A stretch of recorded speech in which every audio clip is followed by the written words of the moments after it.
मिलना चाहिए, नामी से मिलने की इच्छा पैदा करना चाहिए, ऐसों का साथ करना चाहिए कि जो उनसे प्रेम करते हैं और उनको याद करते हैं।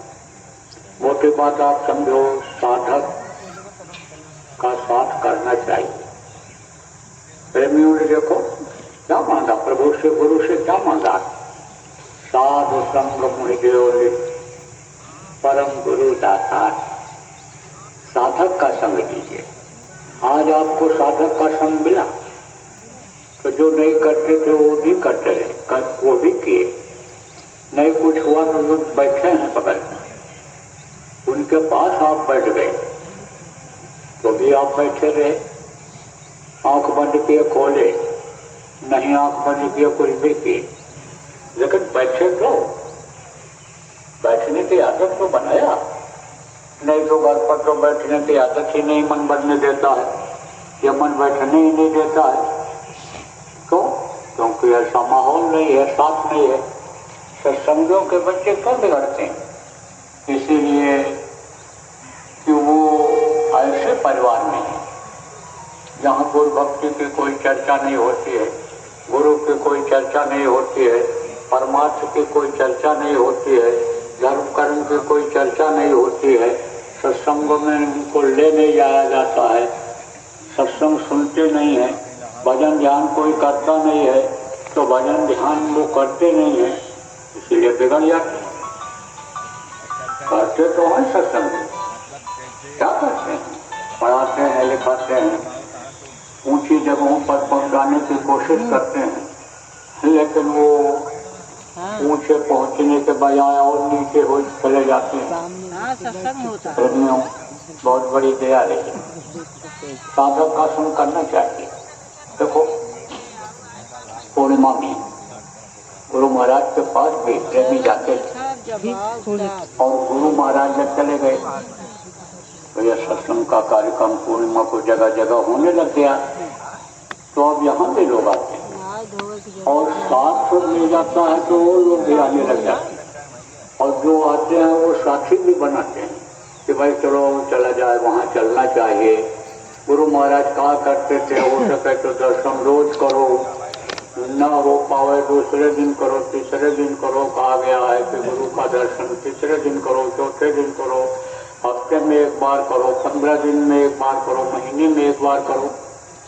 तो वो इस हिसाब से आते हैं कि भाई गुरु की दया वहाँ बरसती है, गुरु वहाँ मौजूद रहते हैं, वो अपने समझो कि शब्द रूप में मौजूद रहते हैं वहाँ पर। तो चलना चाहिए और आने से लाभ भी मिलता है लोगों को। तो ऐसे का संग करना चाहिए, साथ करना चाहिए, साथ का असर होता है। देखो फिर बरसात में स्वाति नक्षत्र आता है, बारिश कम होती है उस नक्षत्र में, लेकिन वो जो बूंदें होती हैं वो बड़ी महत्वपूर्ण होती हैं। स्वाति की बूंद केले के पंखुड़ियों में पड़ जाती है तो कपूर बन जाता है, और सीप के मुंह में पड़ जाती है तो मोती बन जाता है, और सांप के मुंह में अगर वही पड़ जाए तो जहर बन जाता है। बूंद वही है, लेकिन सांप का असर है। कदली सीप भुजंग मुख बूंद गुड़ 3, और जैसी संगत कीजिए वैसे ही गुण दी। तो साधक का संग करना चाहिए। इसीलिए देखो कहा गया है, बताया गया है कि भाई रोज न इकट्ठा हो पाओ तो हफ्ते में एक दिन इकट्ठा हो करके साप्ताहिक सत्संग में ध्यान भजन कर दिया करो। वहाँ गुरु की चर्चा कर लो, प्रभु की महिमा को गा लो, मनुष्य शरीर के बारे में लोगों को बता दो, भजन ध्यान सुधरन के बारे में लोगों को बता दो। इसीलिए तो गुरु महाराज भी आदेश दिए थे और अब भी आप लोगों से कहा जा रहा है कि साप्ताहिक सत्संग जगह जगह पर कायम करो, उसमें नए लोग भी आने लगे। देखो बुलाने का भी लाभ मिलता है, बैठाने का भी लाभ मिलता है, सुमरन ध्यान भजन समझाने का भी लाभ मिलता है, कराने का और करने का सबका लाभ मिलता है। इसलिए अन्य सब जो एक दूसरे को बैठाओ, सुमिरन ध्यान भजन समझाओ, कराओ। जो असली चीज है, असली चीज को कभी भी मत छोड़ो आप, नकल को मत पकड़ो। जो काम आने वाली चीज नहीं है उसको मत पकड़ो। जो आपके काम आवे, यहाँ भी यानी काम आवे और वहाँ भी काम आवे, आपका साथ पड़ जाता है। ऐसे लोगों का साथ पड़ जाता है कि जो आपको भ्रम और भूल में डाल देते हैं। बहुत संख्या जब किसी की ज्यादा हो जाती है तब समझो कि उसी की तरफ लोग चले जाते हैं, उड़ जाते हैं। सत्संगी नहीं समझ पाते हैं कि भाई हम अब हाथी पर बैठा दिए गए तो हमको अब अभी बकरी पर, गधे पर, हमको छोटे जानवर पर नहीं बैठना है। वो फिर वहीं घूम करके पहुंच जाते हैं। कहने का मतलब ये है कि जब ये बता दिया गया कि ये शरीर चेतन है, इसके अंदर चेतन जीवात्मा है, परमात्मा की अंश है, चेतन प्रभु है। जब चेतन शरीर से चेतन की पूजा करोगे तब वो चेतन मिलेगा। चेतन से जड़ की पूजा से कुछ नहीं मिलने वाला है। जड़ किसको कहते हैं? जो एक जगह से दूसरी जगह आ जा नहीं सकता। जड़ किसको कहते हैं? पेड़ और पौधे को जड़ कहते हैं। जड़ किसको कहते हैं? पत्थर को जड़ कहते हैं। ये अपनी इच्छा के अनुसार एक जगह से दूसरी जगह आ जा नहीं सकता है। और जड़ से कहो आप, पेड़ से कहो आप कि हमारा ये सवाल है, इसका जवाब दे दो। उससे कहो हमको ये तकलीफ है, इसका उपचार उपाय बता दो, इसकी दवा बता दो, तो क्या बताएगा? पत्थर से कहोगे तो क्या बताएगा? ऐसे को देखा भी नहीं। किसको?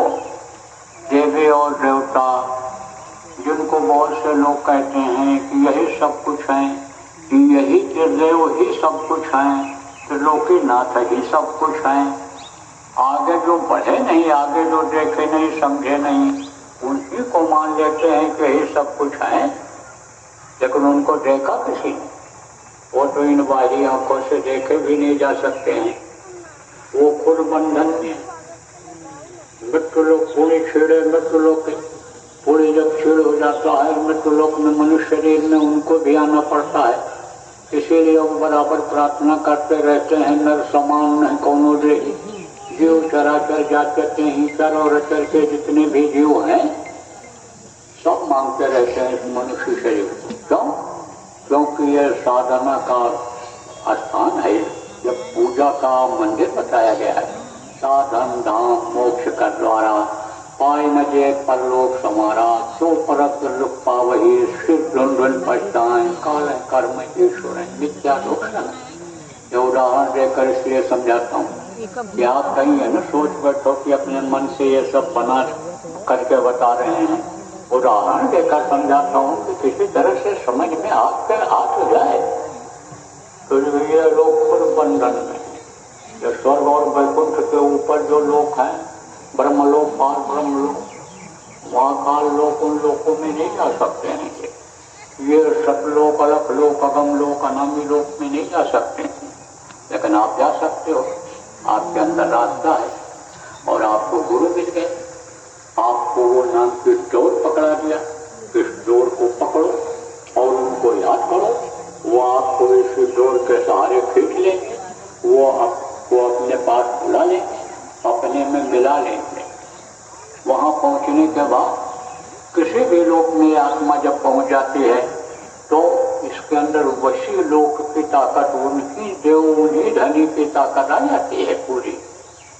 मुक्ति बताएगा ना 4 तरह की होती है। सालोक मुक्ति, तो सतलोक पहुंच जाते हैं जहाँ अपने पिता परमेश्वर रहते हैं, जहाँ अपना घर है, जहाँ से छोड़ करके ये जीवात्मा आई और अभी तक नहीं पहुंच पाई। वो अपना स्थान, अपना घर, जहाँ जाने के लिए प्रेमियों या नाम की डोर पकड़ाई गई, ये नामदान मिला हमको आपको, तो वो अपना घर है। तो वहाँ जब पहुँच जाती है जीवात्मा तो उस सालोक की जानकारी उसको हो जाती है। जैसे अमेरिका से कोई भारत देश में आवे, मुंबई पहुँच जाए, दिल्ली पहुँच जाए, तो क्या कहेगा? कहेगा हम भारत में आ गए। अब मान लो किसी से मिलना है, आपसे मिलना है कि उसको जो आया है आ रहा है, अब जब आपके पास पहुंच जाएगा तब कहेगा कि हम उनके समीप पहुंच गए। सामिप्य मुक्ति उसको कहते हैं। सालोक मुक्ति, सामिप्य मुक्ति, सारूप मुक्ति। सारूप मुक्ति किसको कहते हैं? मान लो कोई वहां से पैंट पहन करके आया, जांघिया बनियान पहन करके आया और यहाँ धोती कुर्ता आप पहनते हो, यहाँ टोपी लगाते हो, साफा बांधते हो, अब उसी तरह से बांध लिया, उसी तरह का कपड़ा पहन लिया तो कहता है हम इनके सारूप हो गए, इनके जैसे हो गए।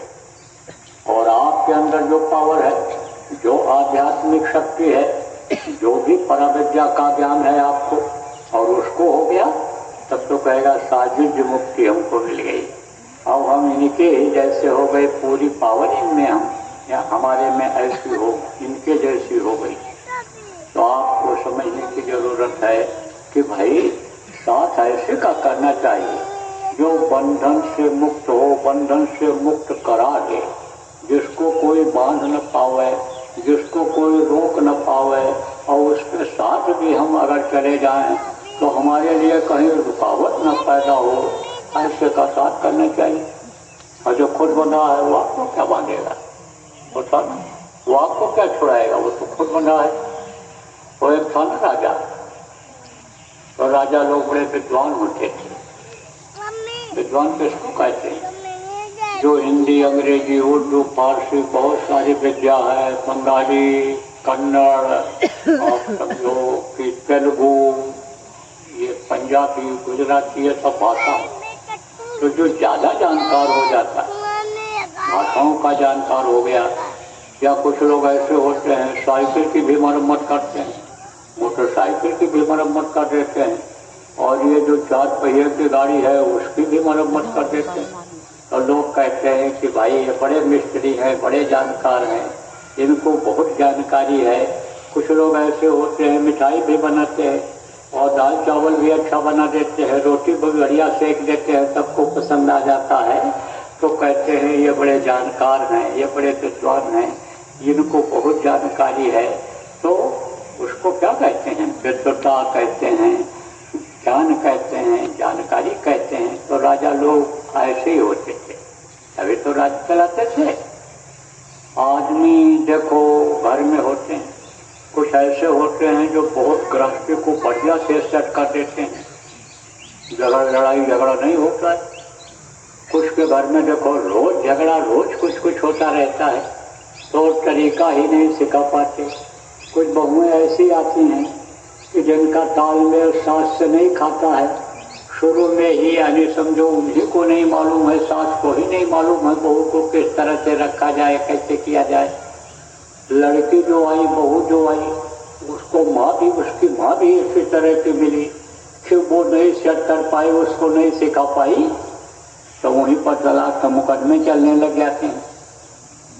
तो ऐसे ही जो होशियार होते हैं, गृहस्थी को चलाना सीखते हैं, सिखाते हैं, उनकी गृहस्थी बढ़िया चलती है। इसी तरह से जो राजा परिपक्व बुद्धि के होते हैं, जो राजा जानकार होते हैं, उनका राज्य बढ़िया से चलता है। तो राजा विद्वान था, किताबों को पढ़ता रहता था, संस्कार उसके अच्छे थे। संस्कार किसको कहते हैं? देखो अभिमन्यु चक्रव्यूह का भेदन सीख गया था। कहाँ सीखा था? माँ के पेट में ही सीख गया था। संस्कार पड़ा था, उसकी माँ जाती थी सुनने के लिए, समझने के लिए, जानने के लिए, तो वो उसी में सीख गया था। ऐसे बच्चों का संस्कार बनता है। आज जो सत्संगी खुद नहीं आते हैं सत्संग में, अपने को सत्संगी कहते हैं, अपने को नामदानी कहते हैं, स्वयं नहीं आते हैं, वो बच्चों को कहाँ से लाएंगे? तो वो बच्चों के संस्कार नहीं बन पाते हैं। लेकिन देखो जो अपने छोटे बच्चों को ही, बच्चियों को ही सत्संगों में लाने लगते हैं, नामधुनी नामदान समझा करके भजन कराने लगते हैं, उनके बच्चे नहीं बिगड़ते हैं। देखो हम लोग क्यों नहीं बिगड़े? क्योंकि पिता की अच्छी छाया थी, धार्मिक भावना वाले पिता मिल गए। उस मालिक की कृपा थी, दया थी कि उस घर में जन्म हो गया। मैं आपको एक बार की घटना बताऊं। उस समय पर सिनेमा के गाने चलने लगे थे। जब मैं होश संभाला था तो उस समय ऐसे पिक्चर तो थे। कैसे पिक्चर रहती थी? ऐसे ही शादी पिक्चर आती थी और सिनेमा घर कहीं कहीं हुआ करते थे। तो जिनके पास पैसा होता था चले जाते थे, दूर सिनेमा कहीं देख करके आते थे और एक आध लाइन याद कर लेते थे गाने का।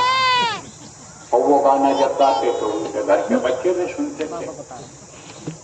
तो पड़ोसी तो पड़ोसी रहते हैं, बच्चे खेलते हैं। अब वो जो लड़का गाना गाया, पिता गाते थे वही गाना वो गाया और वही हमने भी सीख लिया। अब हम भी वही गाए। तो हमारे पिताजी ने कहा कि यह गाना तुम मत गाओ, ये ठीक नहीं है, हम तुमको सिखाएंगे, हम तुमको याद कराएंगे, प्रार्थना याद कराएंगे तुमको, स्तुति याद कराएंगे तुमको और तुमको हम हनुमान चालीसा पढ़वाएंगे। तो वो सब एक एक लाइन रोज बोलवाने लगे। अब वो श्लोक आपने समझो कि जो प्रातःकालीन श्लोक का आज याद है, आपने समझो वो जो बता करके गए, याद करा करके गए, वो आज भी याद है। तो उससे क्या बनता है? संस्कार बनता है। तो संस्कार बच्चों के जो पड़ जाते हैं उसी से बच्चे आगे बढ़ते हैं, तरक्की करते हैं। उनके समझ में आ जाए बच्चों के कि ये गलत चीज है, ये सही चीज है। जब मालूम हो जाता है बच्चों को ये गलत है तो बच्चे उस रास्ते पर नहीं जाते हैं, उस काम को नहीं करते हैं। देखो कितने कितने लोगों के बीच में मैं भी रहा, शराबी बच्चों के बीच में भी रहा, मांसाहारी बच्चों के बीच में भी रहा, सिगरेट पीने वाले बच्चों के बीच में ही रहा। लेकिन संस्कार बना ऐसा कि मैंने कभी सिगरेट छुआ तक नहीं, बीड़ी छुआ तक नहीं, मांस को मैंने देखा ही नहीं कि किस तरह से पका हुआ मांस होता है, और नशे की कोई भी चीजों का इस्तेमाल किया ही नहीं। क्यों? क्योंकि संस्कार बना हुआ था ऐसा। ये चीजें गंदी हैं, ये चीज अच्छी नहीं होती है। बार बार जब दोहराया जाता था, घर में जब इस बात की चर्चा चलती थी, कोई मांस खाने वाले, अंडा खाने वाले की जब चर्चा चलती थी और उसकी बुराई जब समझो कि समझ में आती थी कि ये अच्छी चीज नहीं है, तो एक तरह से संकल्प बन गया, याद हो गया। ऐसे बच्चों का संस्कार बन जाता है, बना दिया जाता है। तो आप सब लोगों को इस पर ध्यान देने की जरूरत है। और अगर नहीं ध्यान दोगे तो बच्चों से कोई अब उम्मीद न करो कि ये कमा के आपको खिला पाएंगे, कि ये आपके कुल खानदान की तरक्की नाम कमा करके आपका नाम ऊंचा कराएंगे, या देश की सेवा करके, देश की रक्षा करके और ये रक्षा का श्रेय, देश सेवा का श्रेय ले पाएंगे। यही लड़के अगर ध्यान आप लोग नहीं दोगे, चाहे सत्संगी हो चाहे गैर सत्संगी हो, अगर बच्चों पर ध्यान नहीं दोगे तो कुछ समय के बाद ये 50% जो नौजवान हैं, ये जो बच्चे हैं, ये पागल हो जाएंगे। पागल किसको कहते हैं? शराब के नशे में कोई झूमता है, एक दूसरे को गाली देता है, कोई सामान को पटकता है, तो लोग उसको क्या कहते हैं? अरे पी करके पागल हो गया है, ये देखो पागल है। और आप सोचो, नशे की गोलियां, पहले तो शराब पीने के लिए लोग जाते थे दुकानों पर, भट्टी पर खरीदने के लिए, दुकान पर खरीदने के लिए जाते थे, तब शराब पीने को मिलता था। अब तो छोटी सी गोली जेब में रख लिया, मुंह में डाले नशे में। ऐसी ऐसी चीजें छोटी छोटी पाउडर जैसी बन गई कि उनको लपेटो, मौका पाओ कहाँ लेट्रिन में ही नहीं जाओ तो लेट्रिन में ही जला करके पी करके और मस्त हो जाओ। तो ध्यान अगर नहीं रखा जाएगा तो समझो कि बड़ा ही समझो रिजल्ट जो आएगा, भविष्य जो आएगा, चाहे आपका खुद खानदान का हो, चाहे घर समाज का हो, चाहे देश का हो, वो बुरा होगा। तो राजा संस्कारी था, संस्कार अच्छे थे। संस्कार होता है, साथ का असर होता है। मंत्री ने कहा संस्कार पड़ता है, साथ का असर होता है। राजा ने कहा नहीं, हम इस चीज को नहीं मानते हैं। तो कहा मंत्री ने कि आप हमारे लिए 4 छोटे बच्चों को बुला दीजिए, मंगवा दीजिए, बुलवा दीजिए, और हम आपको बताते हैं कि कैसे साथ का असर होता है। कहा ठीक है, बुलवा दिया। कुछ दिन के लिए कहा दे दो, प्रजा से कहा दे दो, ठंड दे दिया हूँ, भेज दिया जंगल में, और वहीं एक घर बनवा दिया मंत्री ने। और ये गूंगी बहरी दाई, दाई किसको कहते हैं? जो सेवा करती है, गूंगी और बहरी दाई को रख दिया उनकी सेवा के लिए। अब वो गूंगी और बहरी जैसा इशारा करे, उसी तरह से वो बच्चे भी इशारा करें। वो बोलना नहीं सीख पाए, बोले भी तो किसकी बोली बोले? तोता की बोली, मैना की बोली, कोयल की बोली, चले कैसे? जैसे वो जानवर ऐसे ऐसे चलते थे, जैसे वो खेलते थे, उछलते कूदते थे उनके बच्चे, ऐसे वो खेल पूछ नहीं सीख पाए, बोल तक नहीं पाए। 12 वर्ष जब बीत गया, तब बुलवाया मंत्री ने उन बच्चों को, राजा के सामने खड़ा किया। अब वो वहाँ भी वैसे मुँह करें, ऐसे जैसे बंदर ऐसे करते हैं, चिढ़ाते हैं, जैसे ऐसे करें, उसी तरह से उछलन कूदा है वैसे। तो कहा देखो साथ का असर पड़ा कि नहीं पड़ा? संस्कार पड़ा। तो राजा का संस्कार अच्छा था, राजा धार्मिक था, उसको ये तो मालूम हो गया कि भगवान है, लेकिन भगवान मिलेगा कैसे? उसको ये मालूम हो गया कि खराब कर्म अगर करेंगे तो नरक जाना पड़ेगा, और अच्छा कर्म करेंगे तो देवलोक में जाएंगे, और अच्छा कर्म अगर बन जाएगा तो देवलोक भी छूट जाएगा, एकदम से मुक्ति मिल जाएगी। जीवात्मा अपने वतन, अपने घर, अपने मालिक के पास पहुंच जाएगी। इधर इन लोगों में आएगी, दुख झेलने के लिए आना ही नहीं पड़ेगा। क्यों? क्योंकि इधर के जो लोग हैं, ये जो काल लोग कहलाए हैं, इनमें सब में दुख है। आप तो कहोगे बड़े सुखी हैं देवी और देवता, लेकिन वो भी परेशान रहते हैं। खाने रहने की वहाँ दिक्कत नहीं है, कोई गंदगी वहाँ नहीं कि नाली साफ करो, सुबह उठ करके झाड़ू लगाओ, कोई चूल्हा चक्की इकट्ठा करने लाने कोई जरूरत नहीं है कि गैस का चूल्हा लाओ, लाइटर लाओ, दाल चावल लाओ, बनाओ खाओ, नहीं फल फूल ही खाओ, दूध ही पियो, ये सब कुछ चक्कर नहीं है।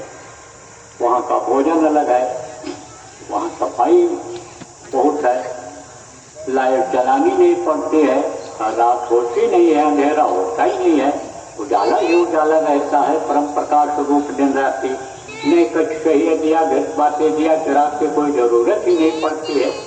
तो बहुत आनंद, बड़ी मस्ती। ये जीवात्मा जब इस पिंड को छोड़ती है, पिंडी शरीर से जब ये निकलती है, जड़ और चेतन की गांठ जब खुलती है और ऊपरी लोकों में जब ये जाती है, तो वही सब कुछ समझ लेती है, वहाँ से निकलना नहीं चाहती है। कि जैसे आप कहीं रिश्तेदार के यहाँ, अच्छे के यहाँ पहुँच जाते हो, जो बड़ा आदमी है, बढ़िया घर बनाए है, मोटा गद्दा डाले हुए है, 2 दिन 4 दिन वहाँ रुक जाओ तो मन नहीं कहता है कि अब यहाँ से जाएं। ऐसे ही जीवात्मा और आगे बढ़ना चाहती नहीं, कहती है बहुत अच्छा है, बड़ा सुख है, और वह उस सुख सुविधा की कोई कमी नहीं है। लेकिन उन देवताओं को फिक्र रहती है, आप कहाँ पर हो? इस भूल और भ्रम के देश में हो। आप अपने मौत को समझो भूले हुए हो, प्रभु को भूले हुए हो, आप समझो उसको याद नहीं कर रहे हो, लेकिन वो चैतन्य देश में, उनके अंदर चैतन्यता है, उनको जानकारी है। तो वो कहते हैं भाई हमारी मुक्ति कैसे हो, हम सतलोक पहुँचेंगे कैसे, वहाँ जरूर जो लोग पहुँचेंगे कैसे, उनको इस बात की फिक्र है, इस बात की फिक्र है। आपको नहीं है कि 9 महीने हमको माँ के पेट में लटकना पड़ेगा, माँ के पेट की अग्नि में तपना पड़ेगा, माँ के पेट के अंदर की लेटरिन यानी समझो जो है पेशाब जो है, जो गंदगी है, उसको सूंघना पड़ेगा। लेकिन उनको फिक्र है इस बात की कि हमको 9 महीने के लिए माँ के जेल खाने, पेट रूपी जेल खाने में बंद होना पड़ेगा, हमारी आज़ादी खत्म हो जाएगी।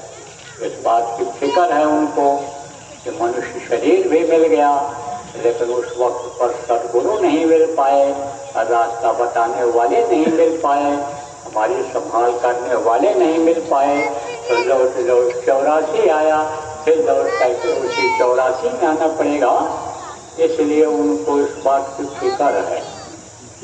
तो राजा सोचता रहता था कि भाई ज्ञान तो हो गया उसको कि भगवान है, लेकिन मिलेगा कैसे, उस प्रभु का दर्शन कैसे होगा, इसकी फिक्र उसको रहा करती थी। जगह जगह जाता इसी खोज में, लेकिन रास्ता नहीं मिल पाता। लोगों से पूछता तो कोई कहता कथा सुनो, तो कोई कहता चले जाओ दान कर आओ, कोई कहता कि जाओ गंगा जमुना कृष्णा कावेरी नदियों में शादियों में स्नान कर आओ, इससे तुमको भगवान मिलेंगे। बहुत तरह का उसने अनुष्ठान करवाया, बहुत तरह के कथा भागवत करवाए, बहुत तरह का कथा करवाया। फिर उसके राजा के पिताजी के समय के जो जवान थे, पंडित जी थे, जो कर्म कांड कराते थे, कर्मकांडी थे, उनसे पूछा। काफी बुजुर्ग थे, उनके पिताजी भी उनको मानते थे, राजा भी मानता था। उनको बुलाया, उनसे पूछा। तो किसी से कोई चीज जब पूछता है तो उसको जो जानकारी होती है बताता ही है। तो अब तो लोग झूठ भी बोल देते हैं, क्या झूठ बोल देते हैं कि कहेंगे इनको जानकारी नहीं है, तो झूठी भी बात बता देते हैं। और रास्ता पूछो भैया, ये रास्ता वहाँ गया है? हाँ गया है। इसीलिए कहा जाता है 1 से पूछो, 2 से पूछो, 3 से पूछो। जब मालूम हो जाए कि कई लोग यही बता रहे हैं तब विश्वास कर लो, और फिर उस पर चले जाओ। तो उस रास्ते पर चलोगे तो पहुंच जाओगे। तो पहले झूठ लोग नहीं बोलते थे, तो इस झूठ को क्या समझते थे? बहुत बड़ा पाप समझते थे। कहते थे ना, सांच बराबर तप नहीं, झूठ बराबर पाप समझते थे, इसलिए झूठ नहीं बोलते थे। उस समय इस बात को याद रखते थे कि धर्म न जोड़ा सत्य समाना, आगम निगम पुराण बखाना, इसलिए सत्य बोलते थे। तो जिससे कोई कुछ पूछता था उसके समझ में जो आता था बताता ही था। तो बताया, वो जो पंडित जी से बताया, महाराजन परीक्षित की मुक्ति हो गई थी भागवत सुनने से, तो आप भागवत सुने। आप भागवत का आयोजन हुआ और भागवत सुने, लेकिन राजा संतुष्ट नहीं हुए।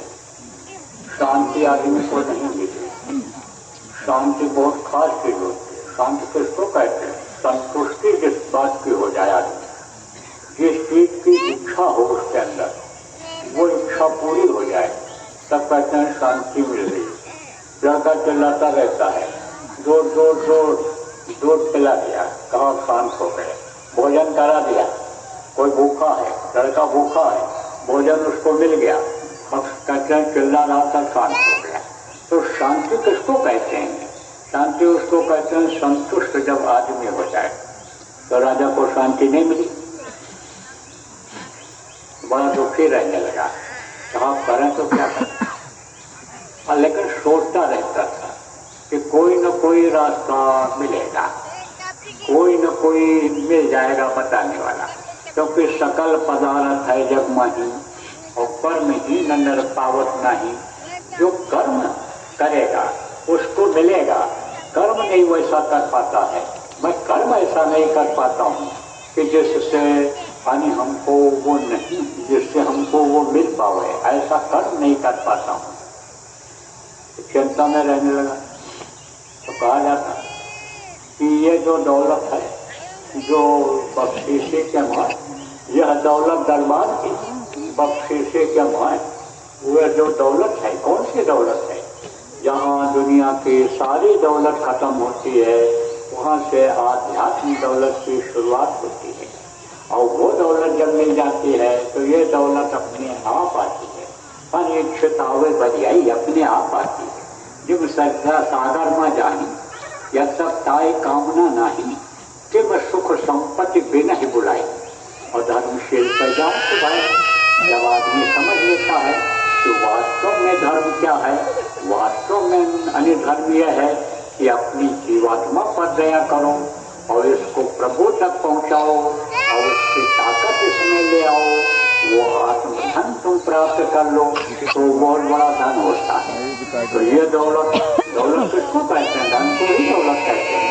तो धन दौलत कहते हैं ना, तो यह दौलत दरबार की बख्शीशी के मान जिस पर उसकी दया हो जाए, जो दया के घाट पर बैठ जाए, जो दया मांगने लग जाए, उसी के लिए वो दयालु दया जारी कर देता है, उसी को दया दयालु दे देता है। तो इसमें कोई पढ़ा लिखा का तो चक्कर है, गरीब अमीर का तो चक्कर है, कोई भी ले ले, कोई भी लुटा रहे। नाम का हीरा मोती महात्मा लुटा देते हैं और बता भी देते हैं कि अनमोल चीज है, इसकी कोई कीमत नहीं है, ले लो लूट सके सो लूट ले बंदे, शोर मचाऊं गली गली, नाम का हीरा मोती मैं बिखराऊं गली गली। महात्मा थे ना, जा रहे देखा बेचारे बड़े दुखी, तो इनके दुख को दूर कर दिया जाए। अब महात्मा ऐसे दुख को दूर नहीं करते, ऐसी कीमती चीज दे देते हैं कि उसी से सारा दुख दूर हो जाए। तो देखा बेचारे गरीब, तो इनको रोटी देंगे, एक दिन का राशन दे देंगे, एक दिन के लिए कपड़ा, मतलब एक बार कपड़ा दे देंगे, तो भी इनको दिक्कत रहेगी, ये कमा खा नहीं पाएंगे। तो लोग कीमती चीज इनको देते हैं कि जो काफी दिनों तक चले, आने वाली पीढ़ी भी उसका फायदा उठावे।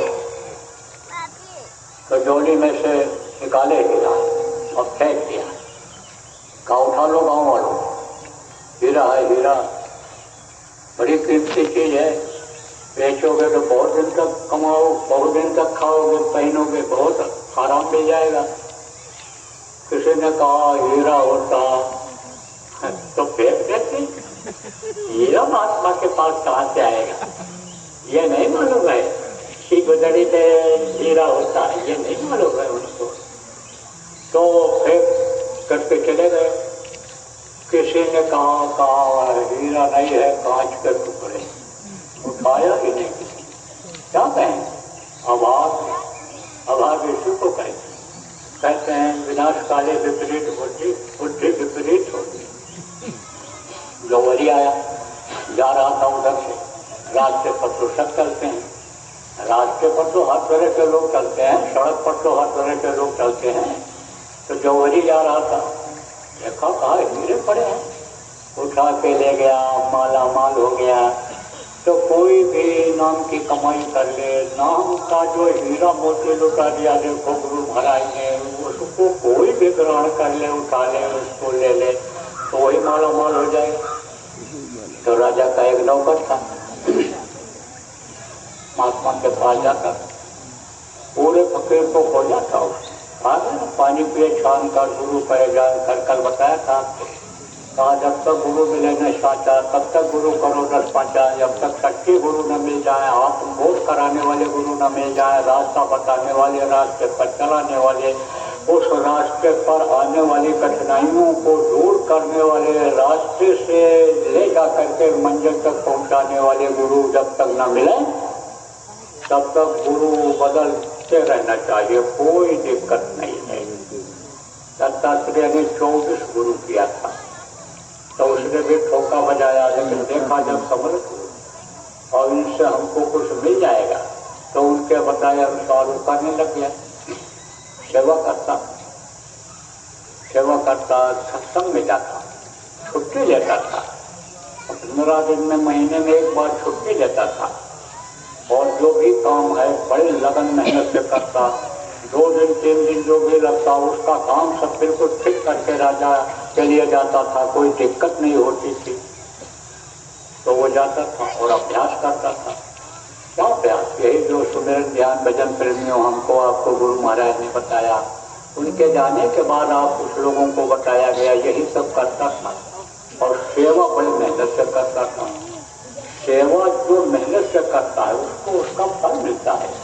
कोई भी काम वो आदमी मेहनत से करे तो उसका फल मिले। मजदूरी करे, चाहे दुकान करे मेहनत से, तो आमदनी होती है, उसमें पैसा मिलता है। जिसका काम करता है, नौकरी करता है, मेहनत कष्ट से सब खुश रहते हैं। ऐसे भी जो मजदूरी होती है, मजदूरी के अलावा भी देखो बोनस दे देते हैं, इनाम दे देते हैं कि भाई देखो हमारी कंपनी को इसने बढ़ा दिया, देखो ये देखो बिजनेस को चला दिया, इसको भी दे दो, इसके बच्चों को भी दे दो। तो मेहनत से करने वाला हमेशा कामयाब रहता है। मेहनत से कोई भी काम करे, मेहनत से और ईमानदारी से जो बिजनेस व्यापार जो भी काम करता है सफल रहता है, फलता है, फूलता है। लेकिन जो बगैर मेहनत चलाना चाहता है, मार करके, काट करके, धोखा दे करके, बेईमानी करके, उसके पास लक्ष्मी रुकती नहीं है। जो ढंग है दोनों गए, माया मिली न नाम, न तो मिलता है रह पाता है और न ही उसकी आदत में सुधार आता है। तो मेहनत और ईमानदारी इसीलिए बताई जाती है।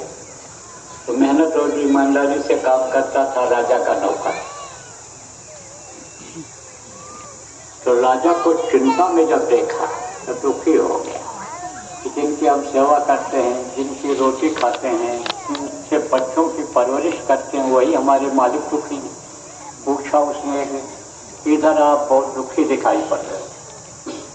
बोला हाँ, मुझको इस बात की फिक्र है, इस बात की चिंता है कि हमारी आत्मा की मुक्ति कैसे हो, जन्म मरण से हमको छुटकारा कैसे मिलेगा। जन्मने की पीड़ा बड़ी भयंकर और मरने में भी कष्ट होता है।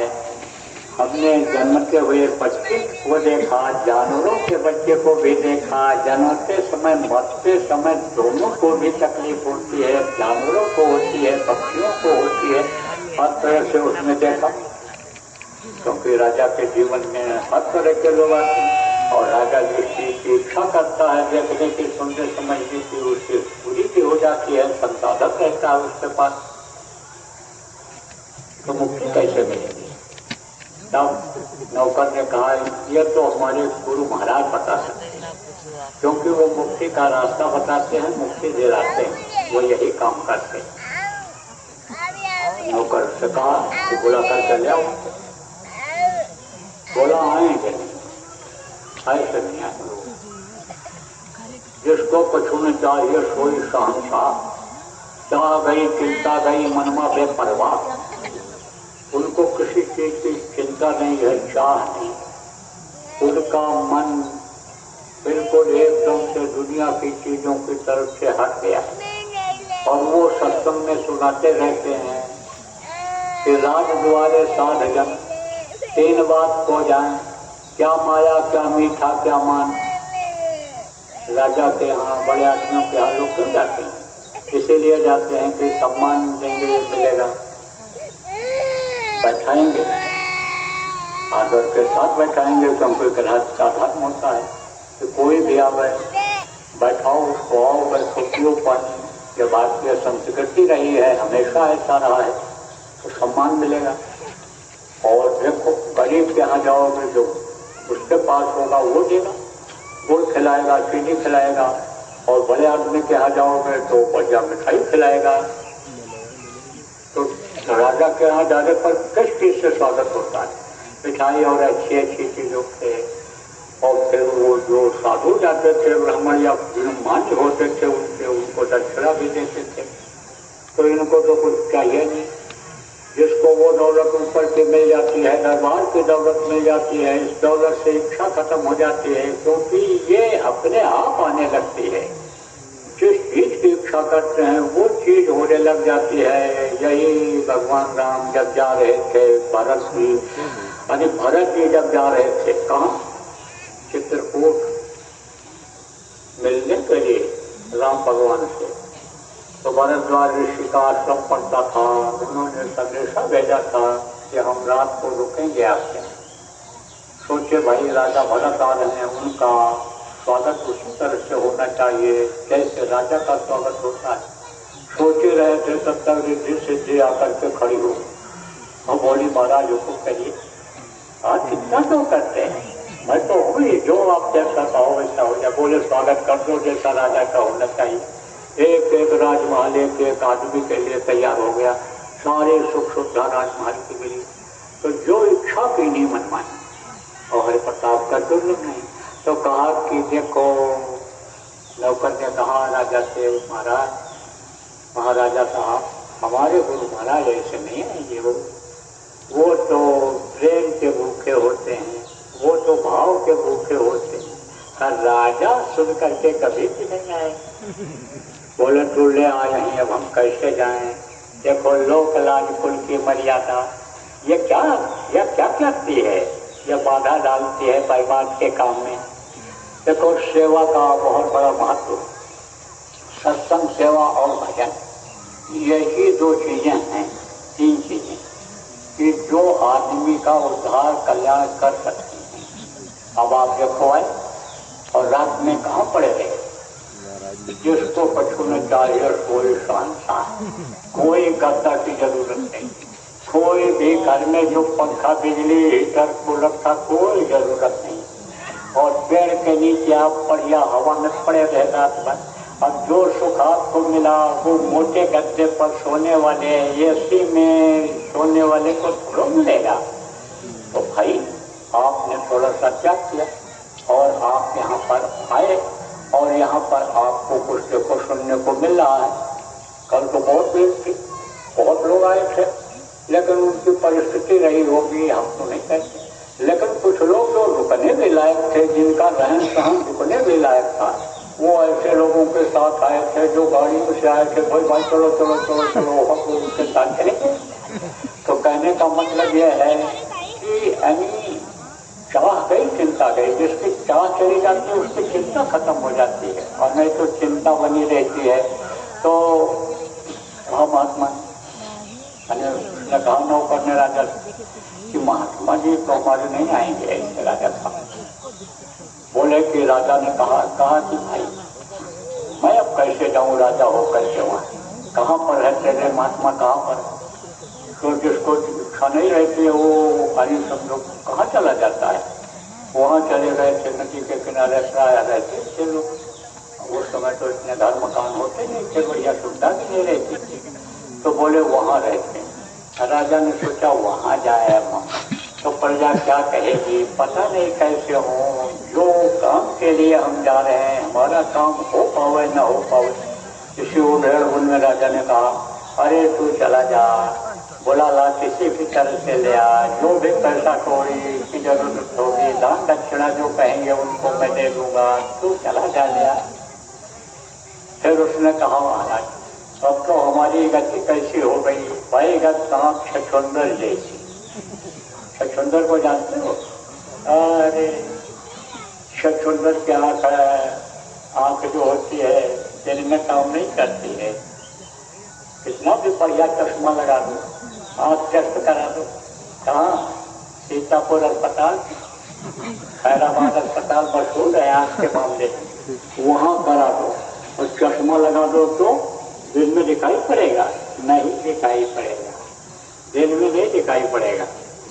तो समझो कि वो छछुंदर होती है, तो उसको जब सांप पकड़ लेता है तब छोड़ता नहीं है, क्यों? छोड़ दे तो वही छछुंदर आँख छोड़ देती, मारती है पंजा आँख में गुस्से में, और अगर निकल जाए तो सांप मर जाए, इतनी गहरीली होती है। तो वो क्या करता है, जब पकड़ा तो चूहे को पकड़ता है तो चूहे की आवाज आती है, समझ जाता है चूहा है तो धीरे से निकल जाता है, धीरे धीरे। अगर मोटा हुआ तो धीरे धीरे निकलेगा और छोटा हुआ तो सट से निकल जाता है। लेकिन जब छछुंदर को पकड़ लेता और छू छू छू छू छू छू बोली, तब आप फिर समझो समझ जाता है कि छछुंदर पकड़ में आ गई। अब वो निकले कैसे, छोड़े कैसे, तो होशियार होता है, तो उसको ऐसे दबाता है, चू चू चू बोलती है, तब देख समझ जाता है जिंदा है। फिर धीरे से ढीला करता है कुछ समय के बाद, फिर देखता है कि देखिए मरे कि नहीं मरी, मर गई होगी तो नहीं बोलेगी, और जिंदा होगी तो फिर बोलेगी, तो फिर बोलेगी, फिर दबाया, ऐसे दबाता रहता है, धीरे धीरे देखता रहता है। तो कुछ समय के बाद उसकी जो नसें होती हैं वो सब टूट जाती हैं, सिस्टम उसका शरीर का बिगड़ जाता है और फिर वो मर जाती है। जैसे ये शरीर बिगड़ जाए, आंखें बाहर निकल आवे, जैसे आपका समझ लो कि ये लीवर बाहर निकल आवे, अब वो काम कैसे करेगा? तो जब काम नहीं करता तो आदमी मर जाता है। इसी तरह से नसें उसकी कमजोर हो जाती हैं और नसें काम करना बंद कर देती हैं, तो वो मर जाती है। तब छोड़ता है उसको सांप।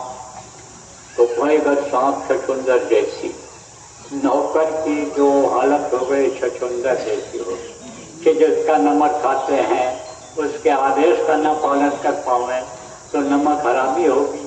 और गुरु की मौज के मुताबिक अगर हम नहीं चलते हैं तो हमारा परमार्थी नुकसान होगा। तो हम करें तो क्या करें? अब वो बेचारा सोच रहा है और वो फिक्र में हो गया। अभी तक तो राजा फिक्र में थे, हाँ वो नौकर फिक्र में हो गया। तो जब राजा फिक्र में थे तो नौकर ने चिंता किया, नौकर दुखी हुआ। अब राजा दुखी होकर बोल रहे हैं, भाई क्या हो गया तुझको, क्या तू सोच रहा है? बोला सरकार बड़ी हालत खराब है, मैं कह नहीं सकता हूँ। बोले तो तू ही कोई रास्ता बता, तू ही कोई रास्ता बता। तब नौकर ने कहा आप चिट्ठी लिखो। कहते हैं ना कि ऐसा काम करो कि सांप भी मर जाए, लाठी भी बच जाए, काम भी हो जाए, कुछ करना न पड़े। इधर कहावत है ना, क्या कहावत है कि बिन ब्याही लड़की मरे और खड़ी ऊँख बिकाए और बिन मारे बैरी मरे, यह सुख कहाँ समाए। ये गाँव की ही कहावत है, चलिए आपके इसी तरफ की है और इसी कहावत है नहीं। तो अब ये समझो कि ऐसा सुख कहाँ है कि खड़ी ईंट बिका जाए। ये किसको कहते हैं? गन्ना को। गन्ना बिक जाए और बैरी हो जो जान का दुश्मन हो, बगल कुछ किए मारे बगल मर जाए। और लड़की जब से पैदा होती है तब से रुलाती ही है, समझो। और लड़की दिन जाए, बगल खोजे, बगल ढूंढे, बगल संकट के अगर खत्म हो जाए, मर गई थी किसी की लड़की तो बड़ा दुखी रहता था। तो वो जो बुजुर्ग थे जिनके पास बैठ करके बहुत सारी जानकारी गृहस्थी की ली जाती है। अब आजकल के लड़के तो बैठते नहीं है फटा पैंट पहनने वाले, आजकल की ये चड्ढी बनियान पहनने वाली बहुएं सास के पास बैठती ही नहीं है। तो ये क्या सीख पाएंगे? बैठना चाहिए, सेवा करना चाहिए, सीखना चाहिए। तो बुजुर्ग के पास बैठा था, बुढ़े के पास बैठा था वो, तब उसको यही सुनाया और समझाया कि बिन ब्याहे लड़की मरे। अरे मर गई लड़की तो तुम्हारा संकट खत्म हो गया।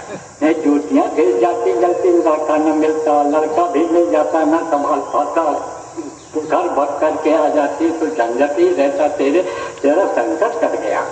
तब सुनाया यही तो समझो आपकी उसको भी रास्ता समझ में आ गया कि चलो भाई सांप भी हमें मर जाएगा, लाठी भी बच जाएगी। अब इनके भाव भक्ति के ऊपर निर्भर करता है। जैसा भाव इनका रहेगा उसी हिसाब से यानी समझो कि इनके ऊपर हमारे गुरु महाराज दया करेंगे। भाव कैसा होता है आपको और भी बताने। द्रौपदी की जेल जब खींचने लगा दुशासन और नंगे होने लगे जब, तब क्या बोली थी निराश होने के बाद? कब निराश हुई थी? जब हाथ से पकड़े रही और हाथ थक गया, पैर से दबाए रही, पैर थक गया, कोहनी से दबाए रही, जब कोहनी हाथ दर्द करने लग गया, दांत से दबाए रही साड़ी को नंगी होने से बचने के लिए, और दांत भी थक गया, मुंह भी थक गया, तब बोली द्वारिकाधीश कृष्ण बचाओ। तब कृष्ण आकर के खड़े हो गए, मार। पहले समझाते हैं महापुरुष जब आते हैं, जब नहीं मानते हैं तब आप ये समझो कि वो अस्त्र उठाते हैं और दूसरे से बहुत कुछ काम करवाते हैं, और दूसरे जब नहीं कर पाते हैं तो खुद वो करते हैं। कितना समझाया देखो कौरवों को, कौरवों दे दो, पांडु का भी हक होता है, उनका भी हक होता है, हक छीनना ये अच्छा नहीं होता है, दे दो, उनका भी होता है। लेकिन उन्होंने कहा कौरवों ने कि सुई के नख के बराबर भी जमीन नहीं देंगे। तो 18 दिन के अंदर महाभारत करवा करके 11 छोड़ी सेना को खत्म किया। तब खत्म किया जब नहीं माने, बिना न माने गलत जाओ गए 3 दिन भी लक्ष्मण भगवान सड़ा हो भाई दिन हो न प्रेत, या राम कब बोले थे? जब समुद्र रास्ता नहीं दे रहा था तब बोले थे। तो समझाते हैं, बताते हैं, मारा नहीं,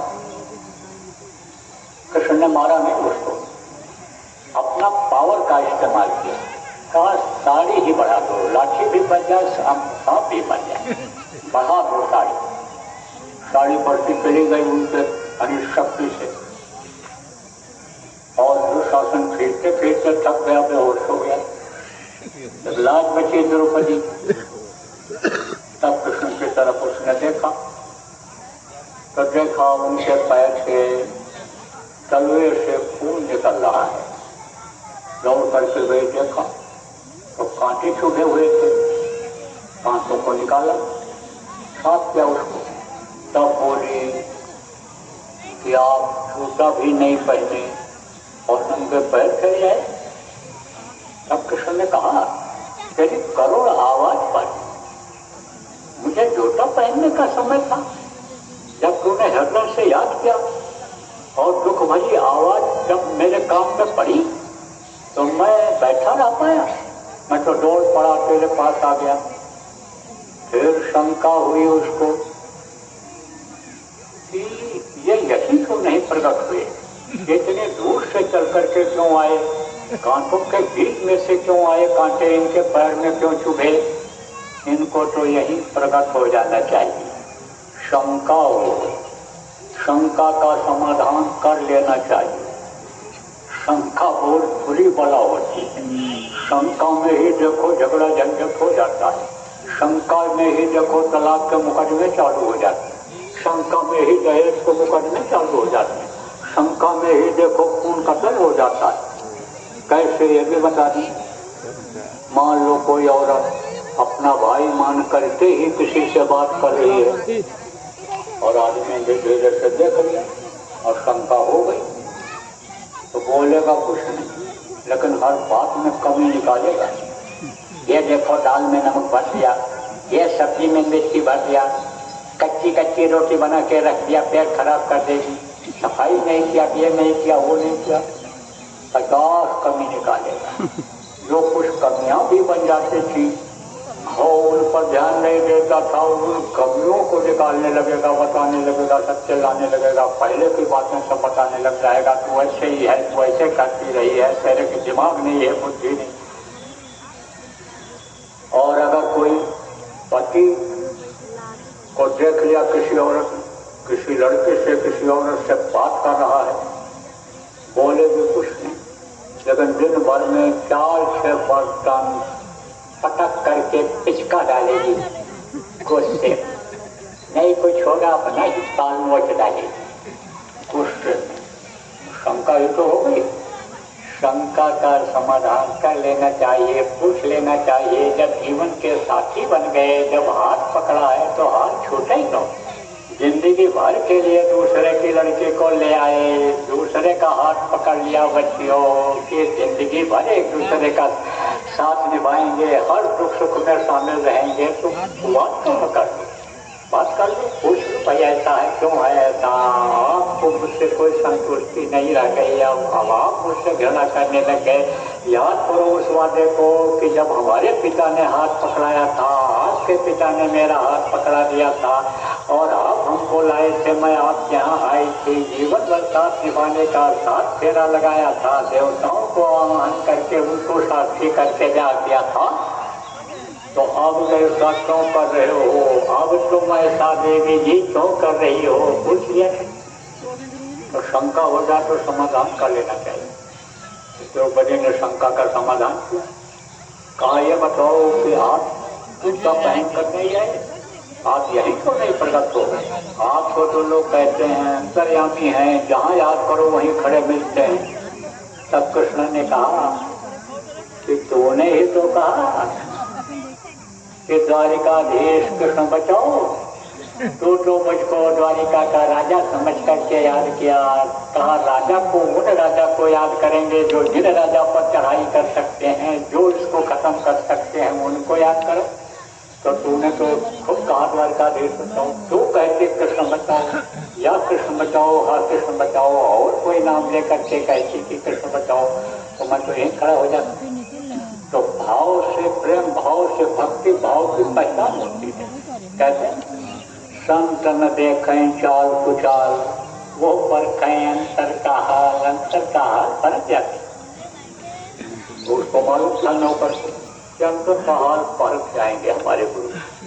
तो कहा कि देखो राजा महाराजा, आप जो है चिट्ठी लिख दो, और आपके भाव घनिष्ठ तरह के होंगे, इच्छा अंदर की होगी, तो हमारे गुरु जी चले आएंगे। चिट्ठी लिख कर दिया, गुरु जी ने पढ़ा तो कहा बोल तो क्या कहता है, सरकार चले चलो बहुत अच्छा रहेगा, शंका का उनके समाधान हो जाएगा, आपके पास तो भरा भंडार है, आपके पास कोई कमी नहीं है, और जीवों को उबारने के लिए, जीवों पर दया करने के लिए, परमार्थ के कारण संतन धरा शरीर, परमार्थ के लिए ही आप आए हो, चले चलो। बोले चल चल चलते चल दी। दरबार में वहां पहुंचे, वहीं पंडित जी भी बैठे थे, दरबार लगा हुआ था, और राजा उठ करके आए, औपचारिकता बस आती ही थे, स्वागत सत्कार करना ये उनका कर्तव्य था। महात्माओं का, संतों का स्थान ऊंचा हुआ करता था। आज की तरह से तो था कि मूल मुड़ाए भय सन्यासी, आप तो समझो मूल मुड़ा लेते हैं, किसके लिए मुड़ाते हैं? मूल मुड़ाए 3 गुण, सिरकी मिटे खाए, अपनी बनाई रोटी मिले लोग कहें महाराज। तो ऐसे तो होते नहीं थे कि मूल मुड़ा करके रातों रात में महात्मा बन गए, कपड़ा पहन लिया, दाढ़ी बढ़ा लिया और महात्मा बन गए, ऐसा तो था। महान आत्मा जिनकी हो जाती है, कुछ शक्ति हो जाती थी, वही उसको धारण करते थे। ऐसे नहीं पहन लेते थे कि पैसे के लालच में, सम्मान के लालच में, स्थान के लालच में, यानी समझो कपड़ा पहना देते हैं लोग, पहन लेते हैं, महात्मा हो जाते हैं, ऐसा नहीं था उस समय। तो महात्माओं का सम्मान था, इज्जत थी। राजा आया, सम्मान से ले गया, बैठाया, तब हरि समझो स्वागत सत्कार वाली जब बात आई तो महात्मा ने कहा राजा पहले तुम अपनी शंका का समाधान कर, जीवन का ये क्षण अमूल्य है, पता नहीं कब सांस बंद हो जाए, क्या हो जाए, उसका कोई भरोसा ठिकाना नहीं है। तो आपकी शंका ही न रहे, इसलिए पहले शंका का समाधान करो आप। तब कहा उन्होंने महाराज बहुत कुछ किया, तीर्थ किया, व्रत किया, अनुष्ठान किया और दान पुण्य किया, सब कुछ काम कर डाले। हमारे ये पंडित जी हैं, इन्होंने कहा भागवत सुनोगे तो तुम्हारी मुक्ति मोक्ष हो जाएगी, उद्धार हो जाएगा, सुकून मिल जाएगा, शांति मिल जाएगी। तो महाराज कुछ नहीं समझ में आया, तो कैसे ये काम हो पाएगा? परमात्मा ने कहा कि आप रस्सा मंगाओ, 2 रस्सा मंगाओ, 2 रस्सा आगे दौड़ करके गए, ले आए नौकर। फिर बोले महात्मा राजा से कि 2 मिनट के लिए आप अपना अधिकार हमको दे दो, 2 मिनट के लिए मेरा हुकूम करने लग जाए, हुकूमत मेरी चले इन पर जो मैं कहूँ। राजा ने सोचा भाई पता नहीं क्या 2 मिनट में कहने क्या कर रहे हैं, सोचते चलो ठीक है कोई बात नहीं, बड़ी चीज पाने के लिए छोटी चीज की कुर्बानी कर भी दी जाए तो भी कोई बात नहीं है। अरे यही तो कहेंगे राज हमको दे दो, तिलक राज तिलक हमारा का तो छोड़ देंगे राज, लेकिन शांति तो मिल जाएगी, और नहीं मिलेगी तब शर्त रहेगा कि कोई भी आपका वचन का पालन नहीं होगा। बोले महाराज किस काम के लिए मैंने आपको बुलाया है, मेरी शंका का समाधान हो जाएगा? बोले हो जाएगा। कहा दिया अधिकार 2 मिनट का। तो सिपाही से कहा कि इनको पंडित जी को बांध दो, इनका हाथ पैर बांध दो। दूसरे सिपाही से कहा राजा का हाथ पैर बांध दो, और कहा जल्दी करो, बांधो फटाफट, बांध दो। अब दोनों बनेंगे। पंडित जी से कहा राजा को खोल दो, राजा को खोलो। पंडित जी ने कहा मैं कैसे खोल सकता हूँ, मेरे हाथ पैर बंधे हैं, मैं कैसे खोल पाऊंगा? तो राजा से कहा पंडित जी ने कि आप भी पंडित जी को खोल दो। अरे बोले मैं भी बंधा पड़ा हूँ, मैं कहाँ से खोल पाऊंगा? तब महात्मा ने कहा कि बंधे को बंधा मिले, यही भी छूट हो जाए और कर सेवा निर्बंध की, जो पल में ले छुड़ाए। तो ये जो बंधे हुए हैं, खुद बंधे हुए हैं, वो कैसे छुड़ा सकते हैं? किसकी सेवा करो? सेवा का मतलब क्या होता है? जैसे इसमें से किसी को कह दिया जाए कि आप इनकी सेवा करो, तो आप तो कौन सी सेवा मानते हो? इनका हाथ पैर दबाओ, इनका सिर दबाओ, इनके लिए भोजन लाओ, खिलाओ, बढ़िया कपड़ा लाओ, यही सेवा है। सोने की बढ़िया व्यवस्था करो, इनकी यही सेवा है। और इतने आदमियों को एक आदमी के लिए कह दिया जाए कि इनकी सेवा करो, इनको खिलाओ, तो ये खा पाएंगे? सब जब खिलाने लगोगे और जब ये हाथ पैर किसी का दबाने लगोगे, आप इनको कह दिया जाए, तो इनकी यह खाती पसली बचेगी? क्या इन लोग दबाओगे सब, तो ये तो दबी जाएंगे। तो यह सेवा नहीं, ऐसी सेवा मिलती है कि जो सब कर सकें। जैसे गुरु महाराज सेवा दे करके प्रेमी हो गए, तो लोगों को शाकाहारी बनाओ, नशा मुक्त बनाओ, लोगों को नामदान दिलाओ, असली चीज दिलाओ, नाम की कमाई कराओ, नाम रोड को पकड़ा करके मुक्ति मोक्ष दिलाओ, सुमरन कराओ, ध्यान कराओ, भजन करो, सेवा करो, कर्म अपने काटो, सत्संग में जाओ, वचनों को सुनो, जिसका असर मन के ऊपर पड़े, जिससे मन ये भजन में लगने लग जाए, जो ये सेवा होता करते हैं, यह असली सेवा है, यही गुरु की सेवा है। तो ये सेवा कर निर्बंध की, जो निर्बंध है, गुरु महाराज निर्बंध थे प्रेमियों, बंधन में नहीं थे, किसी के बंधन में नहीं थे। वो तो बंधन काट करके आते हैं और बंधन से पहले ही मुक्त हो जाते हैं कि उनके ऊपर किसी का बंधन न रहे। इसीलिए वो समझो कि बंधन से मुक्त होते हैं। आप किसमें बंध जाते हो? आप धन में बंध जाते हो, आप दौलत में बंध जाते हो, आप पुत्र परिवार के मोह में बंध जाते हो, लेकिन वो बंधन से मुक्त होते हैं। कर सेवा निर्बंध की, निर्बंध होते हैं वो। और फिर आपको सुना दो, गाँव के लोग सीधे साधे लोग, हम चाहते हैं कि एक ढंग से आप समझ लो बात को। तो एक का राजा, उसके यहाँ एक पंडित जी गए थे, सुनाते थे। क्या सुनाते थे? बढ़िया बढ़िया कथा, बढ़िया बढ़िया बातें बताते थे धर्म कर्म की। राजा बड़ा प्रभावित हो गया और पंडित जी को रोक लिया। बोले अरे हमको मत रोको भाई, हमारा काम है उपदेश करना, हमको चलते। बोले हम आपको जाने नहीं देंगे, प्रेम हो गया है आपसे और आपको हम यहाँ सम्मान के साथ रखेंगे, अपने साथ रखेंगे, अपने जैसा ही हम आपके लिए व्यवस्था बना देते हैं। मजबूर कर दिया।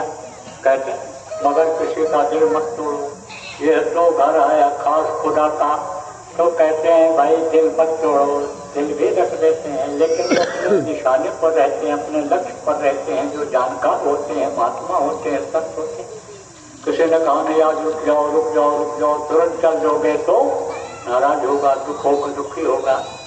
1 घंटा आधा घंटा बैठ जाओ, उसके बाद कहो भाई हमको न रोको, हमारा बड़ा काम है, हमको छुट्टी दे दो। आप कह दो तो हम चले जाए, तो कहेगा अच्छा जाओ, अब न रुको, ना आपको नहीं रोको। ऐसे रुक गए, बढ़िया व्यवस्था करवा दिया, अपनी जैसा अपना ही जैसी व्यवस्था बनवा दिया।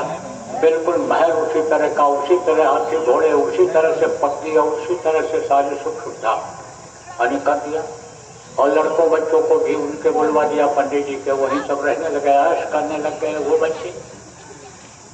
तो समझो कि एक दिन राजा बुला करके घुमाने के लिए ले गया उधर, किसको? पंडित जी को। तब पंडित जी से कहा ये बताओ कि हमारे और तुम्हारे में क्या अंतर है? जैसे साधन सुविधा हमको है ऐसी आपको है। जो सम्मान हमको मिलता है, जनता देती है, उसी तरह से आपको भी सम्मान मिलता है कि राजा के दोस्त हैं, राजा के पुरोहित हैं, राजा के मानी हैं। बल्कि आपका पैर पहले लोग छूते हैं, हमारा बाद में छूते हैं। तो हमारे तुम्हारे में क्या अंतर है? तब पंडित जी ने कहा अंतर बहुत है, बड़ा अंतर है। क्या अंतर है बताओ? वो तो मैं किसी दिन आपको बताऊंगा। कुछ दिन जब बीता तब राजा फिर पंडित जी को लेकर के गए उधर, किधर? जंगल की तरह। अब वहां रुके, उसी तरह का रथ उसका भी, राजा का भी। राजा उतरे, और वो भी उतरे पंडित जी। तब पंडित जी ने कहा राजा अब मैं सब छोड़ करके जा रहा हूं, अब आप भी मेरे साथ चलो, चलो आप मेरे साथ। और अगर नहीं चलते हो तो मैं अब जा रहा हूं, अब इधर आने वाला नहीं हूं, अब मैं जा रहा हूं। और अगर नहीं जाते हो तो हमारे आप में यही अंतर है कि जब आवे संतोष धन सब धन रोज समान। मुझे संतोष हो गया है। मुझे यानी ये जो चीजें जो आपके कहने पर आपने मेरे लिए उपलब्ध करें, ये मेरे लिए संतोष वाली चीज हो गई। अब इससे हमको कोई मोह नहीं रह गया। अब मैं छोड़ के जा रहा हूँ, यही अंतर है हमारे यहाँ। तो होते हुए जो त्याग करता है, कोई चीज मिल जाती है उसके लिए जो त्याग करता है वही त्यागी होता है। अरे भाई जिसके पास खाने को नहीं है, जिसके पास पहनने को रहने को नहीं है, वो तो ऐसे ही त्यागी है। वो क्या त्याग करेगा? जिसके पास है उसको त्याग करना चाहिए। जिसको मान मिला है, सम्मान मिला है, आपकी इज्जत है, आप जब ये छोटी सेवा करोगे तब तो आपने मान सम्मान का त्याग किया, तब तो आपने धन दौलत का महत्व नहीं दिया। तो बहुत से लोग सेवा नहीं करना चाहते हैं, पठान में नहीं जाते हैं। हम कैसे जाए? हमको लोग जय गुरुदेव वाले कहने लग जाएंगे, क्योंकि जय गुरुदेव वाले ये छोटे लोग हैं और ये देखो बस ऐसे घूम के डोलते रहते हैं। अब तो मैं बड़ा आदमी हो गया, मेरे पास कार हो गया, बंगला हो गया, बड़ा आदमियों के बीच में मैं बैठने लगे। तो आपको समझने की जरूरत है कि कहा उन्होंने, किसने कहा? पंडित जी ने कहा। कौन पंडित जी?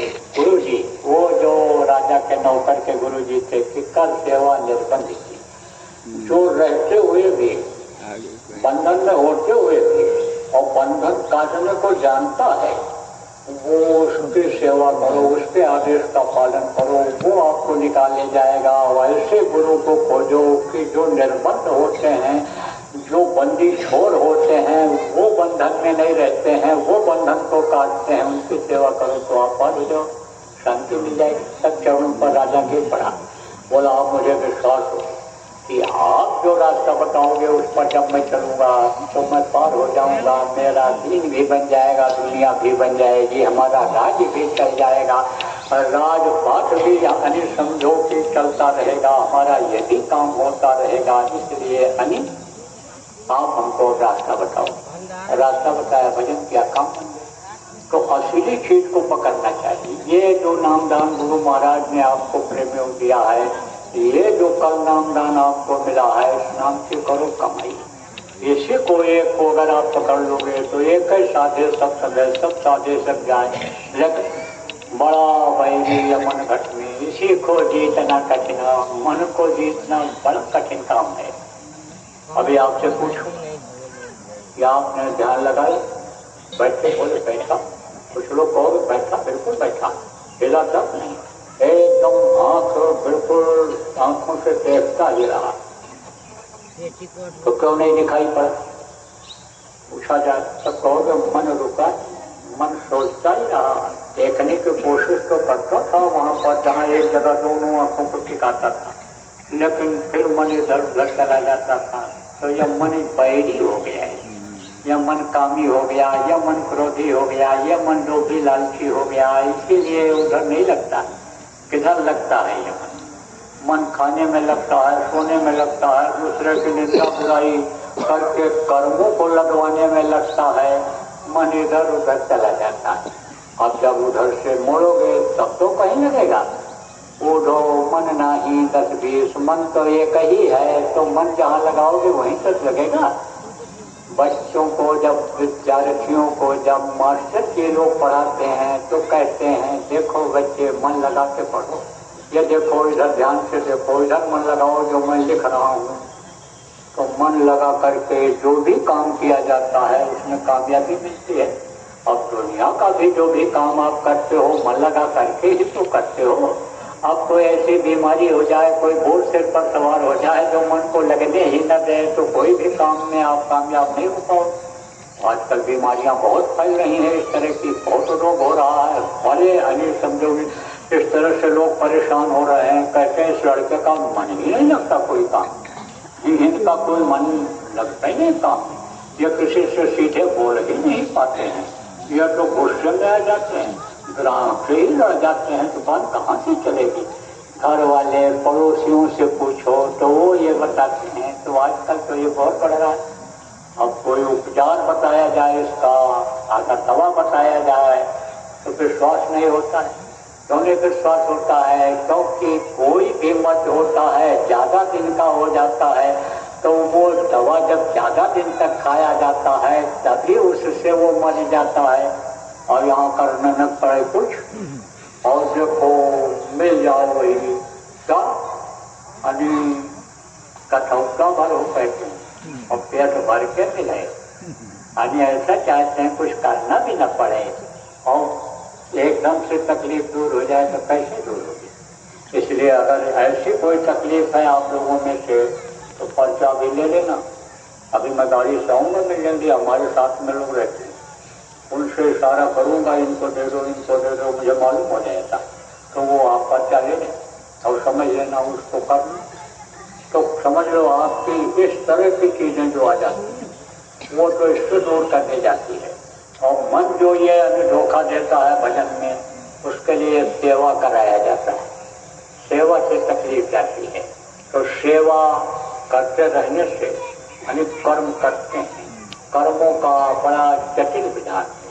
कर्म जब नहीं थे, स्वतंत्र था जी, वो अपने आप चला जाता था, यानी प्रभु के पास पहुंच जाता था। यानी आप ये समझो सतयुग लोग भी सब ज्ञानी, सतयुग में जब ये सृष्टि की रचना हुई थी, वो आत्माएं उतारी गई, तो उस समय पर कोई कर्म नहीं था। लेकिन कर्मों का जब से विधान बना तब से ये जीव फंस गए, निकल नहीं पाए। कर्म ही ऐसे थे कि जिसकी वजह से यह मनुष्य शरीर मिला। कर्म ही ऐसे थे कि गरीब घर में जन्म लिए, कर्म ही ऐसे थे अमीर घर में जन्म लिए, कर्म ही ऐसे थे धार्मिक के यहाँ जन्म लिए, कर्म ही ऐसे आपके थे अच्छे कर्म कि मनुष्य शरीर के खराब कर्म होने की वजह से ही मनुष्य शरीर मिला। लेकिन अच्छे कर्म थे कि आप सत्संग में आ गए, सत्संग सुन रहे हो, आपको नामदान मिल गया। तो कर्मों का ही यह सब चक्कर है। तो कर्म फास्ट छूटे नहीं, चेतिक करो उपाय, और सदगुरु मिले तो वो बड़े, नहीं तो भटका खाए।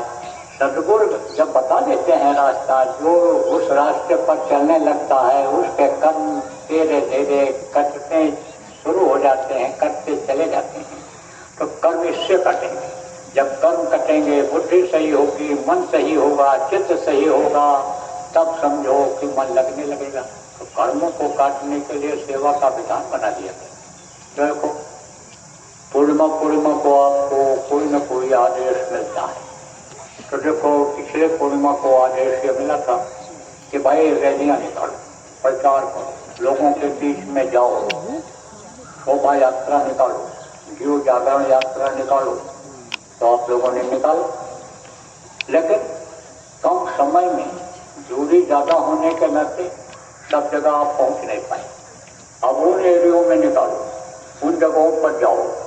अगले पूर्णिमा के अंदर आप इसको पूरा करो कि हर जगह पर जय गुरुदेव नाम को लोग पढ़ लें, सुन लें। जय गुरुदेव नाम कानों में पड़ जाए, लोगों जागृति पैदा हो जाए। जैसे कोई सो रहा हो और जब आप कोई आवाज लगाओगे तो सोते हुए उसके कान में जब वो आवाज पड़ेगी तब वो जग जाएगा। जगता कहाँ से है? जागृति कहाँ से होती है? दूसरी जगह से होती है। लेकिन आवाज जब आप लगाते हो तब उसकी वजह से जागृति होती है। ऐसे ही जब जय गुरुदेव नाम जब कान में पड़ेगा तब वो प्रभु जागृति उनके अंदर पैदा करेगा और नाम ही पड़ जाएगा। तो यह नाम जगह बनाएगा, जगह बनाएगा। हो सकता है कि जिसके अंदर गंदगी ज्यादा हो, बहुत मछली खाए हुए हो, बहुत मांस खाए हुए हो, बड़ा व्यभिचार खून कतल किए हुए हो, तो उसको तो यह नहीं भाएगा। लेकिन जय गुरुदेव नाम जगह बनाएगा। कैसे पता चलेगा? गाली बकेगा, मारने के लिए कहेगा, इशारा करेगा, आंख से हाथ से इशारा करेगा, तो समझ लो जय गुरुदेव नाम काम कर रहा है। कैसे? एक गिलास में दूध भर लो, एक गिलास में पानी भर लो, एक गिलास में खून भर लो और 10-10 रुपए का सिक्का डालो तीनों में, तो दूध वाले में से दूध निकलेगा, पानी वाले में से पानी निकलेगा और खून वाले में से दूध निकलेगा, खून निकलेगा। तो जिसके अंदर जो होगा वही तो निकालेगा। अब उसके अंदर गंदगी भरी है, वो जो गाली गलौज दे करके लोगों को सताया मारा काटा, जो वो अनिल समझो वो जो भरा हुआ है, वो श्लोक के रूप में बोलेगा कि प्रार्थना बोलेगा कि स्तुति बोलेगा, वो तो गाली बचेगा ही। लेकिन जय गुरुदेव नाम तो काम करेगा ही करेगा। इसलिए सबके कान तक आवाज आपकी पहुंच जाए, ये कोशिश करो अगले पूर्णिमा तक। उसके बाद में फिर गुरु महाराज का भंडारा आ जाए, तो भंडारे में फिर आपको कुछ आदेश मिलेगा। कोई बड़ा आदेश भी मिल सकता है, कोई जन हितकारी आदेश मिल सकता है, जो हितकारी आदेश मिल सकता है वो तो जो गुरु महाराज की मौज दया होगी उसका आदेश वो दिलवाएंगे। तो आप लोग अगले पूर्णिमा तक यह अभियान चलाओ।